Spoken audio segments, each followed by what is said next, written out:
ഒരു ടൗണിലോ ഒരു സിറ്റിയിലോ വാഹനം ഓടിക്കുമ്പോൾ നമുക്ക് ശ്രദ്ധ കൂടുതലായിട്ട് ഉണ്ടായിരിക്കണം.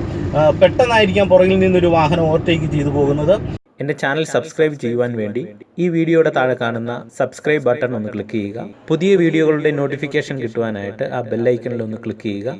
ചെറിയ ടൗണ് സിറ്റികളിലൂടെ നമുക്ക് എങ്ങനെ വളരെ സിമ്പിളായിട്ട് വാഹനം ഓടിക്കാൻ പഠിക്കാം എന്നുള്ളതാണ് ഇന്നത്തെ വീഡിയോയിലൂടെ പറഞ്ഞു തരുവാനായിട്ട് ഉദ്ദേശിക്കുന്നത്. പ്രധാനമായിട്ടും ഞാൻ ഈ വീഡിയോകളൊക്കെ ചെയ്യുന്നത് പുതിയതായിട്ട് വാഹനം പഠിക്കുന്ന വിദ്യാർത്ഥികൾക്ക് വേണ്ടിയാണ്. ഇത് കട്ടപ്പന ടൗൺ ആണ്. അപ്പോൾ നമുക്ക് വാഹനം ഒന്ന് ഓടിച്ചു നോക്കാം. ഓക്കെ, ഇപ്പോൾ വാഹനം ഒരു സൈഡിൽ വാഹനം ഒതുക്കി നിർത്തിയേക്കുകയാണ്. ഇപ്പോൾ എനിക്ക് വാഹനം മുന്നോട്ട് എടുക്കണമെന്നുണ്ടെങ്കിൽ ഞാൻ ചെയ്യേണ്ടത് കൃത്യമായിട്ടും നമ്മുടെ വാഹനത്തിൻ്റെ ഉള്ളിലെ റിയർ വ്യൂ മിററും അതുപോലെ തന്നെ ഡോറിനോട് ചേർന്നിട്ടുള്ള മിററും കൃത്യമായിട്ടും അഡ്ജസ്റ്റ് ചെയ്ത് പുറകിൽ നിന്നും ഏതെങ്കിലും തരത്തിലുള്ള വാഹനങ്ങൾ വരുന്നുണ്ടോ എന്ന് നോക്കിയതിന് ശേഷമേ നമ്മുടെ വാഹനം മുന്നോട്ട് എടുക്കുവാൻ പാടുള്ളൂ. ഇപ്പോൾ നിലവിൽ നമ്മുടെ ഈ വാഹനത്തിൻ്റെ തൊട്ട് പുറകിലായിട്ട് ഒരു ഇന്നോവ പാർക്ക് ചെയ്തിട്ടുണ്ട്. ഓക്കെ, അപ്പം ഞാൻ ഇപ്പോൾ നിലവിൽ സൈഡ് മിററിലൂടെ നോക്കി പുറകിൽ നിന്ന് വാഹനങ്ങൾ വരുന്നില്ല എന്ന് ഉറപ്പ് വരുത്തിയതിന് ശേഷവും അതുപോലെ തന്നെ മുന്നിൽ നിന്നും വാഹനങ്ങൾ വരുന്നില്ല എന്ന് ഉറപ്പ് വരുത്തിയതിന് ശേഷവും ഈ വാഹനം ഇപ്പോൾ മുന്നോട്ടെടുത്തു. ഓക്കെ, ഇപ്പോൾ മുന്നിൽ നിന്ന് 1-2 വാഹനങ്ങൾ തിരിഞ്ഞ് പോവുകയാണ്. വാഹനങ്ങളെല്ലാം മാറി. ഇപ്പം ഞാൻ സെക്കൻഡ് ഗിയറിലാണ് വാഹനം പോയിക്കൊണ്ടിരിക്കുന്നത്. ഫസ്റ്റ് ഗിയറിലെടുത്തു, അതിന് ശേഷം സെക്കൻഡ് കൊടുത്ത് വാഹനം പോവുകയാണ്. വീണ്ടും ഞാൻ തേർഡ് ഗിയർ കൊടുത്തു. നിങ്ങളൊരു ടൗണ് അല്ലെങ്കിൽ ചെറിയ സിറ്റികളിലൊക്കെ വാഹനം ഓടിക്കുമ്പോൾ ശ്രദ്ധിക്കേണ്ട ഒരു കാര്യം, മാക്സിമം ലെഫ്റ്റ് സൈഡ് കീപ്പ് ചെയ്ത് വാഹനം ഓടിക്കുവാനായിട്ട് ശ്രദ്ധിക്കുക. അങ്ങനെ ചെയ്യുന്നതിൻ്റെ പിന്നിലെ കാര്യം, പുറകിൽ നിന്ന് വരുന്ന വാഹനം സുഗമമായിട്ട് കയറി പോകുവാനായിട്ട് സാധിക്കും. അതുപോലെ തന്നെ ഒരു വണ്ടി സ്പേസ് ഇട്ട് ഓടിക്കുവാനായിട്ട് ശ്രദ്ധിക്കുക. കാരണം ഇപ്പോൾ ഈ വാഹനത്തിന് മുന്നിലായിട്ടൊരു ഓട്ടോ പോകുന്നുണ്ട്. അപ്പോൾ നമ്മൾ ഓടിക്കുമ്പോൾ ഒരു വണ്ടി സ്പേസ് എന്ന് പറഞ്ഞു കഴിഞ്ഞാൽ നമ്മുടെ ഈ വാഹനത്തിന് മുന്നിൽ മറ്റൊരു വാഹനം ഈ ഒരു അളവിൽ തന്നെ ഉണ്ട് എന്ന് കരുതി അത്രയധികം ഒരു സ്പേസ് ഇട്ടുകൊണ്ട് വാഹനം ഓടിക്കുവാനായിട്ട് ശ്രദ്ധിക്കുക. അങ്ങനെ ചെയ്യുന്നത് മുന്നിൽ പോകുന്ന വാഹനം പെട്ടെന്നൊന്ന് ബ്രേക്ക് ചെയ്താൽ നമ്മുടെ വാഹനവും നമുക്ക് സ്വാഭാവികമായിട്ട് ചവിട്ടി നിർത്തേണ്ട സാഹചര്യങ്ങൾ ഉണ്ടാകും. അങ്ങനെ ചവിട്ടുമ്പോൾ നമ്മുടെ വാഹനം മുന്നിൽ പോകുന്ന വാഹനത്തെ ഇടിക്കാതിരിക്കുവാൻ വേണ്ടിയാണ് നമ്മൾ ഈ ഒരു സ്പേസ് ഇട്ട് വാഹനം ഓടിക്കേണ്ടത്. ആ ഒരു കാര്യം നിങ്ങൾ ശ്രദ്ധിക്കുക. ഇന്നിപ്പോൾ ടൗണിൽ ഒത്തിരിയധികം തിരക്കും കാര്യങ്ങളൊന്നുമില്ല, ന്യൂ ഇയർ ഒക്കെ കഴിഞ്ഞതുകൊണ്ട്. അതുകൊണ്ട് തന്നെ വാഹനം ഓടിക്കുവാനായിട്ട് വളരെ സുഗമമായിട്ട് സാധിക്കുന്നുണ്ട്. ഇല്ലെങ്കിൽ തിരക്കുള്ള സമയത്താണെങ്കിലും നമ്മൾ ഒരു ടൗണിലോ ഒരു സിറ്റിയിലോ വാഹനം ഓടിക്കുമ്പോൾ നമുക്ക് ശ്രദ്ധ കൂടുതലായിട്ട് ഉണ്ടായിരിക്കണം. പെട്ടെന്നായിരിക്കാം പുറകിൽ നിന്നൊരു വാഹനം ഓവർടേക്ക് ചെയ്തു പോകുന്നത്. അതുപോലെ തന്നെ മുന്നിൽ പോകുന്ന വാഹനം പെട്ടെന്നായിരിക്കാം ചവിട്ടുന്നത്. അതുപോലെ തന്നെ ടൗണിൽ ആൾക്കാർ പെട്ടെന്ന് ക്രോസ് ചെയ്യുന്നു ഉണ്ടാവാം. അപ്പോൾ ഇങ്ങനെയുള്ള സാഹചര്യങ്ങളിൽ ഒക്കെ ടൗണിൽ വാഹനം ഓടിക്കുമ്പോൾ സംഭവിക്കുന്നുണ്ട്. ഓക്കെ, അപ്പോൾ ആ ഒരു കാര്യം നിങ്ങൾ പ്രധാനമായിട്ടും ശ്രദ്ധിക്കുക. പിന്നെ ഗിയർ ചേഞ്ച് ചെയ്ത് ഓടിക്കുന്നതിൽ തെറ്റില്ല. ഇപ്പോൾ വാഹനം പോകുന്നത് 4th ഗിയറിലാണ് പോകുന്നത്. ഒരു സ്ട്രെയിറ്റ് ആയിട്ടുള്ള റോഡാണ്. ഒരു ജംഗ്ഷനും തിരിവൊക്കെ വരുന്ന സാഹചര്യങ്ങളിൽ കൃത്യമായിട്ടും നമ്മൾ ടൗണിൽ വാഹനം ഓടിക്കുമ്പോൾ ഇൻഡിക്കേറ്റർ ഇട്ട് മാത്രം വാഹനം തിരിയുവാനായിട്ട് ശ്രദ്ധിക്കുക. മുഴുത്ത ജംഗ്ഷനുകളൊക്കെ ആണെങ്കിൽ നമുക്ക് ഏതെങ്കിലും ലെഫ്റ്റ് സൈഡിലേക്കോ റൈറ്റ് സൈഡിലേക്കോ ഒക്കെ വാഹനം തിരിയണമെങ്കിൽ കൃത്യമായിട്ട് നമ്മൾ ഇൻഡിക്കേറ്റർ ഇടുകയും അതുപോലെ തന്നെ ഗിയർ ഒന്ന് ഡൗൺ ചെയ്ത് കൊടുത്ത് വലിയ ഗിയറിൽ തന്നെ നമ്മൾ ജംഗ്ഷൻ തിരിയുവാനായിട്ട് ശ്രദ്ധിക്കുക. ഫസ്റ്റിലോ സെക്കൻഡിലോ ഒക്കെ ആയിട്ട് ജംഗ്ഷൻ തിരിയുവാനായിട്ട് ശ്രദ്ധിക്കുക. അത് വളരെ ഇമ്പോർട്ടൻ്റ് ആയിട്ടുള്ള ഒരു കാര്യമാണ്. അതുപോലെ തന്നെ ഇപ്പോൾ സൈഡിൽ പാർക്ക് ചെയ്ത ഒരു വാഹനമാണ് പെട്ടെന്ന് നമ്മുടെ വാഹനത്തിൻ്റെ മുന്നിലേക്ക് വന്നത്. അവർ ഇൻഡിക്കേറ്റർ ഇട്ടാണ് കയറിയത്. എങ്കിൽ പോലും അങ്ങനെയുള്ള കാര്യങ്ങൾ സംഭവിക്കാം. അപ്പോൾ ഒരു വാഹനം സൈഡിൽ പാർക്ക് ചെയ്തിട്ടുണ്ടെങ്കിലും നമ്മൾ വളരെയധികം ശ്രദ്ധിക്കണം. ചിലപ്പോൾ ആ വാഹനത്തിൻ്റെ ഉള്ളിൽ ആൾക്കാർ ഉണ്ടാവാം. പെട്ടെന്നായിരിക്കും ആ ഒരു വാഹനം സ്റ്റാർട്ട് ചെയ്ത് റോഡിലേക്ക് പ്രവേശിക്കുന്നത്. അതുകൊണ്ട് തന്നെ നമ്മൾ വളരെയധികം ശ്രദ്ധ മെയിൻ റോഡിൽ വാഹനം ഓടിക്കുമ്പോൾ നമുക്ക് ഉണ്ടാകണം.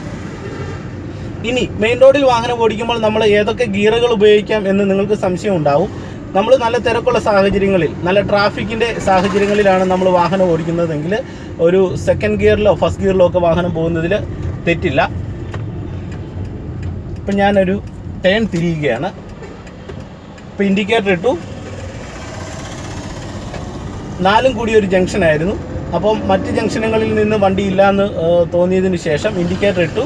അതിനുശേഷം ഫസ്റ്റ് ഗിയർ കൊടുത്ത് വാഹനം എടുത്തു. ഇപ്പോൾ തിരിഞ്ഞ് വീണ്ടും ഞാൻ സെക്കൻഡ് ഗിയർ കൊടുത്തു.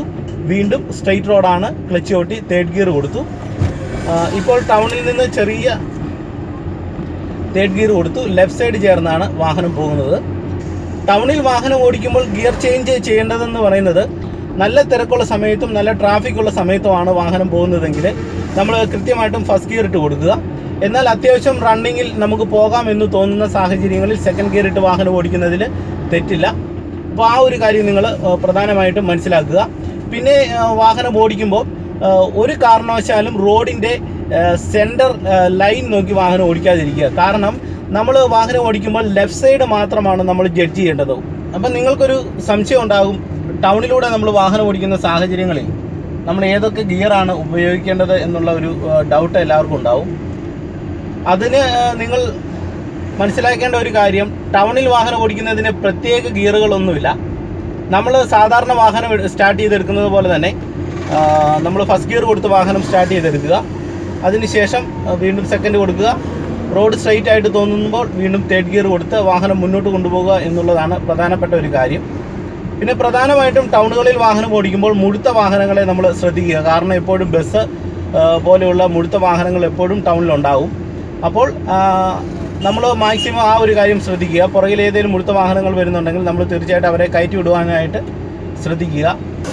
ഓക്കെ, ഇപ്പോൾ എനിക്ക് ലെഫ്റ്റ് സൈഡാണ് പോകേണ്ടത്. ഞാൻ ഇൻഡിക്കേറ്റർ ഇട്ട് ലെഫ്റ്റ് സൈഡിലേക്ക് പോവുകയാണ്. ഇപ്പോൾ നിലവിലെ തേർഡ് ഗിയറിലാണ് വാഹനം പോയിക്കൊണ്ടിരിക്കുന്നത്. മുന്നിലായിട്ട് കുറച്ച് വാഹനങ്ങൾ പോയിക്കൊണ്ടിരിക്കുന്നു. ഇപ്പോൾ ഞാൻ തേർഡിലാണ് വാഹനം പോയിക്കൊണ്ടിരിക്കുന്നത്. എന്നാൽ വാഹനം തീർത്തും റണ്ണിങ് കുറയുമ്പോൾ നമ്മൾ വീണ്ടും ഗിയർ ഒന്ന് ഡൗൺ ചെയ്ത് സെക്കൻഡ് ഗിയർ കൊടുക്കുക. ഇപ്പോൾ തൊട്ട് പുറകിലായിട്ട് നമ്മുടെ ആനവണ്ടി വരുന്നുണ്ട്, KSRTC വരുന്നുണ്ട്. ഓക്കെ, ഇപ്പോൾ ഞാൻ വീണ്ടും സെക്കൻഡ് ഗിയർ കൊടുത്തു. കാരണം മുന്നിലുള്ള വാഹനം വളരെ സ്ലോയിലാണ് പോകുന്നത്. ഇപ്പോൾ പുറകിൽ നമ്മുടെ KSRTC നമ്മളെ ഓവർടേക്ക് ചെയ്യാനുള്ള ശ്രമം നടത്തിക്കൊണ്ടിരിക്കുകയാണ്. ഇപ്പോൾ സെക്കൻഡ് ഗിയറിലാണ് പോകുന്നത്. ഇപ്പോൾ ഞാൻ ലെഫ്റ്റ് സൈഡ് ചേർന്നാണ് വാഹനം കൊണ്ടുപോയിക്കൊണ്ടിരിക്കുന്നത്. ഒരു കാരണവശാലും പുറകിൽ വരുന്ന വാഹനത്തിന് ഇപ്പോൾ കയറി പോകുവാനുള്ള സംവിധാനമില്ല. കാരണം അതിനുള്ള സ്പേസ് നമ്മുടെ ഇപ്പോൾ ഈ റോഡിന് നിലവിലില്ലാത്തതുകൊണ്ട് കയറി പോകാനായിട്ടുള്ള ബുദ്ധിമുട്ടുണ്ട്. ഞാനിപ്പോൾ ലെഫ്റ്റ് സൈഡ് ഇൻഡിക്കേറ്റർ ഇട്ട് വാഹനം ഒതുക്കാൻ പോവുകയാണ്.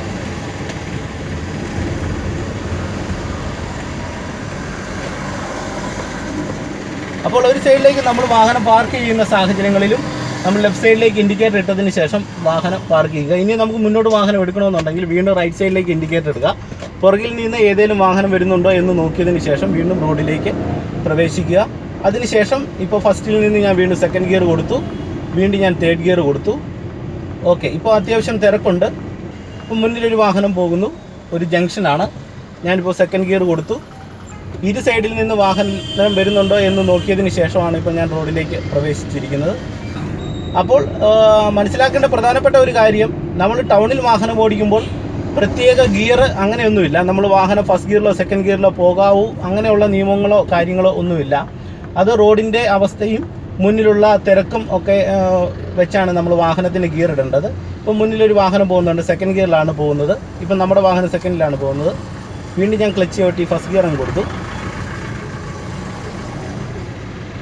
കാരണം മുന്നിൽ പോകുന്ന വാഹനം തീർത്തും സ്ലോ ആയതുകൊണ്ടാണ് ഫസ്റ്റ് ഗിയർ കൊടുത്തത്. ഓക്കെ, വീണ്ടും ക്ലച്ച് ചവിട്ടി സെക്കൻഡ് ഗിയർ കൊടുത്തു. ഇങ്ങനെ ടൗണിൽ ഓടിക്കുമ്പോൾ നമ്മൾ ശ്രദ്ധിക്കേണ്ട ഒരു കാര്യം, പെട്ടെന്ന് നമ്മൾ ക്ലച്ചിലും ബ്രേക്കിലും ഒക്കെ കാല് വരുവാനുള്ള ഒരു പ്രാക്ടീസ് നമുക്ക് ഉണ്ടായിരിക്കണം. ഇല്ലെങ്കിൽ ടൗണിൽ വാഹനം ഓടിക്കുമ്പോൾ ഒരുപാട് ബുദ്ധിമുട്ട് ഉണ്ടാകും. കാരണം നമുക്ക് പെട്ടെന്നൊന്ന് ബ്രേക്ക് അപ്ലൈ ചെയ്യണമെന്നുണ്ടെങ്കിൽ അതിനുള്ള ഒരു പ്രാക്ടീസ് ഉണ്ടാകണം. അപ്പോൾ നിങ്ങൾ പുതിയതായിട്ട് വാഹനം പഠിക്കുന്ന വിദ്യാർത്ഥികളാണെങ്കിൽ നിങ്ങൾ ചെയ്യേണ്ടത്, ഏറ്റവും ആദ്യം ഒരു എക്സ്പേർട്ട് ഡ്രൈവറെ വെച്ചുകൊണ്ട് നിങ്ങൾ വാഹനം ഓടിച്ച് ചെറിയ തിരക്കില്ലാത്ത റോഡുകളിൽ പ്രാക്ടീസ് ആയതിനു ശേഷം മാത്രമേ പ്രധാനമായിട്ടും മെയിൻ റോഡുകളിൽ വാഹനം ഓടിച്ച് പഠിക്കാവുള്ളൂ. ഇല്ലെങ്കിൽ ഒരുപാട് അപകടങ്ങൾ ഉണ്ടാകുവാനുള്ള സാധ്യതകളുണ്ട്. അപ്പോൾ ഇത്രയും കാര്യങ്ങളൊക്കെയാണ് നിങ്ങളൊരു ടൗണിൽ വാഹനം ഓടിക്കുമ്പോൾ ശ്രദ്ധിക്കേണ്ടത്. അപ്പോൾ നിങ്ങൾക്ക് കാര്യങ്ങളൊക്കെ മനസ്സിലായി എന്ന് വിശ്വസിക്കുന്നു. വീണ്ടും അടുത്തൊരു വീഡിയോയിൽ കാണാം. എല്ലാവർക്കും വീണ്ടും നല്ലൊരു ദിവസം ആശംസിക്കുന്നു. അതുപോലെ തന്നെ എല്ലാവർക്കും വീണ്ടും എൻ്റെ ഹൃദയം നിറഞ്ഞ പുതുവത്സര ആശംസകൾ. വീണ്ടും അടുത്തൊരു വീഡിയോയിൽ കാണാം. ഇനി എല്ലാ ദിവസവും രാവിലെ 7 മണിക്ക് കൃത്യമായിട്ടും ഓരോ വീഡിയോസ് നമ്മളുടെ ഈ ചാനലിലൂടെ ഉണ്ടായിരിക്കുന്നതാണ്. വീണ്ടും അടുത്തൊരു വീഡിയോയിൽ കാണാം. എല്ലാവർക്കും നല്ലൊരു ദിവസം ആശംസിക്കുന്നു. നന്ദി, നമസ്കാരം. എൻ്റെ ചാനൽ സബ്സ്ക്രൈബ് ചെയ്യുവാൻ വേണ്ടി ഈ വീഡിയോയുടെ താഴെ കാണുന്ന സബ്സ്ക്രൈബ് ബട്ടൺ ഒന്ന് ക്ലിക്ക് ചെയ്യുക. പുതിയ വീഡിയോകളുടെ നോട്ടിഫിക്കേഷൻ കിട്ടുവാനായിട്ട് ആ ബെല്ലൈക്കണിൽ ഒന്ന് ക്ലിക്ക് ചെയ്യുക.